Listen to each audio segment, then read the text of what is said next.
In this video, I'm going to show you how to use a difference algorithm in QGIS. So for instance, this is Tanzania, the entire country. It has full shapefile like this one. It can be shapefile, can be geopackage. So now I have another one, which is Dodoma city. This is the capital city of Tanzania, but there is a hole here. Mind you, I made already a video on how to create such a hole, like a ring. I'll put a description on the video.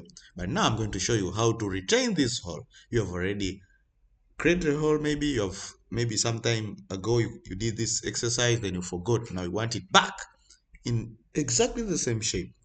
So please watch this video to the end, because I'm going to show you the very tricky way on how to do it using difference algorithm in QGIS. So first things first, you have your entire nation here, entire country, like this one. This is the first thing. The second one, bring up your shapefile which has or those setbacks like that.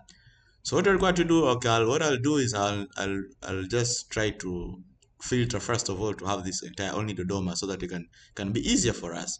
So I'll just go to my all districts and go filter, and because I know the council name, okay, then Dodoma, yes, only the city. So when I press OK, okay, sorry, I forgot to put equal sign here. When I press OK, see, this is the Dodoma city here.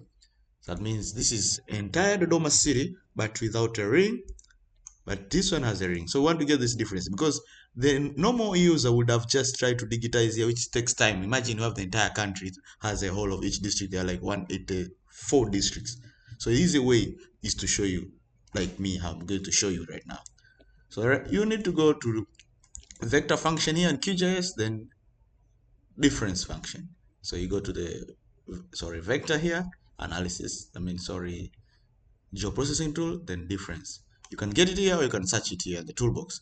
So by just going geoprocessing tool, then difference, then you see the input layer, it's the Dodoma CC, this is the bigger one, or you can have the other one. So because the input layer for me, I put all districts, because this is the one which contains the entire full polygon. Then the overlay layer, this one, Dodoma CC. You can choose where to save, but I'll click run. So when I click run, I get the difference. So what it does, it subtracts the full polygon minus the one with the ring. So when you just try to see, like for instance, you say, wow, voila, I have this. Mind you, you have other these, because these ones, the shapefile had difference because of some of the issues. You have make sure you have your full shapefile only for that particular ring. But for my case, this was just to show you this particular hole here, the ring here. So you see, that's how you do it. I can put it maybe white so that you can differentiate it, you see, here. So that's the way of doing a difference function using QGIS. Make sure you subscribe for more videos. Ciao.